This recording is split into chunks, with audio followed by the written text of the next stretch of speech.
future, and Dragon's Dogma 2 may be getting some more information here very shortly. We'll talk that at the end of this video. But first of all, Chinese open world action title Project the Perceiver has gotten a brand new gameplay video with 45 minutes of gameplay. Now, to say the very least, the gameplay looks very, very impressive, and I'm happy that they rolled out a significant gameplay demo here, because I think the issue, and what I mentioned at the top, that this is going to be a wait-and-see approach for me, is like a lot of the times we see these games that look incredible from a technical standpoint. There's a game that I'm totally forgetting the name of, done by that Korean studio. It looks incredible from a visual standpoint, and I'm like, yo, like, I gotta see more of this game before I actually believe it. It was that game that had, like, some technical issues. I totally am blanking on the name of it right now. And then there's games like Black Myth Wukong, which I'll point to right away, and it's like, yo, are we ever actually gonna, like, get our hands on these games, or are they just gonna be this figment of my imagination that I'll be very excited for but never get to play? Lost Soul Aside is kind of teetering on that,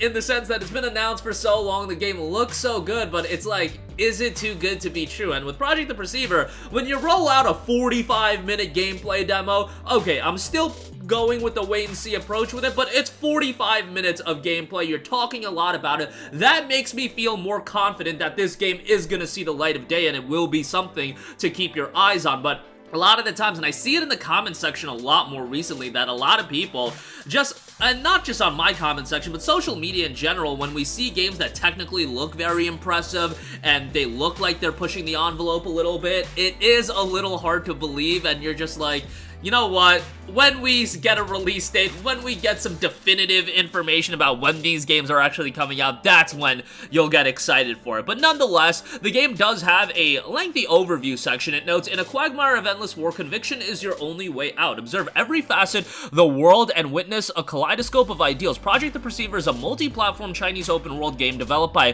Paper Games 17 ZHE Studio. The game explores clashing beliefs in a fantasy world, experience a chaos-ridden world, and meet a variety of characters as the Master of Veritas. Consolidate their distinctive ideals into mass and engage in the fiercest battle. The game's world and backstory notes, turmoil in the annals of history and an era of chaos is merely a few words, yet ordinary people can suffer for generations to come. Miscellaneous records of the Book of Omens explore numerous secrets lie hidden in places you have yet to explore. Domains, the world you perceive is the world that exists. Dueling, sometimes it takes a clash of arms to see a person for who they are. Characters note, Mask of Devotion, my play does not require an audience when everyone under heaven is involved. And Mask of Umbra, where there is shadow, there will be light, and the shadow is thus validated and to be announced. We got an announcement trailer back in November, but this is a lengthy gameplay demo that really lets you sink your teeth into what to expect out of the game. So, you know, temper your expectations, temper your excitement for now, and being a cross-gen game, and a game that technically does look pretty impressive, but, you know, the PlayStation 4 is still capable of some impressive stuff, but, you know, sometimes we get games on there that performance-wise, leave a lot to be desired, so maybe this will ultimately end up being a next-gen title, but it notes PlayStation 5 and 4, so we'll see how that ultimately turns out. Okay, a game that I am confident that we're gonna see either in late 2023 or early 2024, that is the Final Fantasy VII Remake Part 2. However, it looks like there might be more Final Fantasy VII content coming well after that. Now, we know that this is gonna be a trilogy. The remake, this is a trilogy of Final Fantasy VII. But Yoshinori Kitase, a director and producer for Final Fantasy, as noted on Siliconera, noted, for 2023, Kitase's keyword is 7, and he added that this will be his keyword for several years to come. Now, obviously, if we assume that Final Fantasy VII Remake Part 2 is coming late 2023 or early 24, it was noted winter 2023, and if you take into that account, Crisis Core was noted for winter 2022, and I thought that was going to bleed into 2023, but we got it in the winter, so it could be that 7 Remake Part 2 is a late 2023 game, which would be wildly impressive to me if Square Enix really plans to drop Final Fantasy 16 and Final Fantasy VII Remake Part 2 within like a 6-month period, and if nothing else, even if it's early 2024, that's like an 8-month window where you're getting both titles, and that's pretty incredible in terms of big budget Square Enix JRPGs. But nonetheless, you know, Final Fantasy VII is an IP and has a cast of characters that, from a commercial standpoint, just thinking about it from a business sense, why would Square Enix want to move on from this? Cloud is an iconic character, and yes, I get it that at some point milking Final Fantasy VII to death is going to wane, but we are not at that point yet. We are not close to that point, and Final Fantasy VII has such a huge world to explore, and there are so many characters that you could develop. You can do spin-off games. You could do accessory titles. There's a lot you can do with Final Fantasy VII that will bleed beyond just the remake and, part 1, 2, and 3.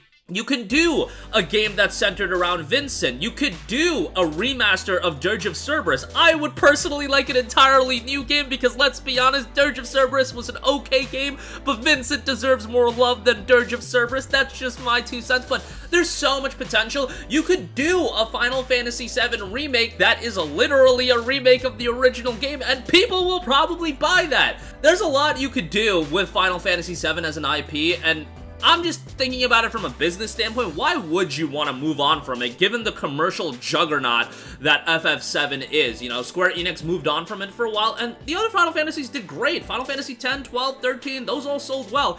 But do any of them have the cultural impact in the gaming world, at least, that Final Fantasy VII did? I wouldn't say so. Maybe you can make an argument that Final Fantasy X got kind of close to there, but not even that, really. None of those games people have been clamoring for a remake for a very, very long time, since 2005, really, when we saw that tech demo. So, if I'm thinking about it strictly from a business standpoint and how do I maximize profit and sales, Final Fantasy VII is a world I continued to develop for a long time, beyond just this remake trilogy. You keep making stories, you keep doing what you can to develop the world of FF7, because I think for a long time you can, make a lot of money. Let's just put it that way. Like, I'm not talking about what I want from a personal standpoint. I'm talking about how does Square Enix, a business, make the most money they can. I think, pumping out as much Final Fantasy VII content that they can is going to be very effective. And again, there's a lot of things you could do as far as developing this world, doing games for other characters.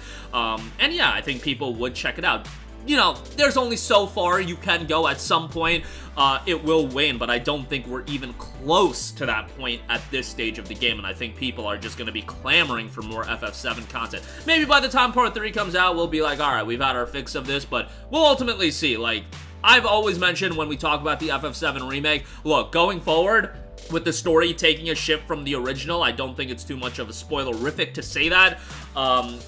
It's either gonna be really good or it's gonna be a train wreck. Either way, I'm gonna laugh at it or I'm gonna have a really good time with it. So I'm excited. I'm excited for FF7 and to see where Square Enix does take FF7 as a whole. Lastly, another game I'm excited for, Dragon's Dogma 2. Probably not gonna see that game for quite a while, but Japanese publication Famitsu asked a number of game creators involved in the production of popular games and their aspirations for the year 2023. Dragon's Dogma 2's game director noted that he is very immersed in the development of the game and that he hopes to release more info soon. Bear in mind that this game, while it's probably relatively making progress in terms of development, it's still gonna be a ways away before it sees an official release. I would expect late 2024, like around that time frame. I'm just happy that the game is in development because so many people have been wanting this game for a long, long time. Dragon's Dogma is one of those games that, initially it did whatever. Maybe it didn't do the best sales numbers in the world, but then you got Dark Arisen, then you got the PC release, then you got the PlayStation 4 release, and over time,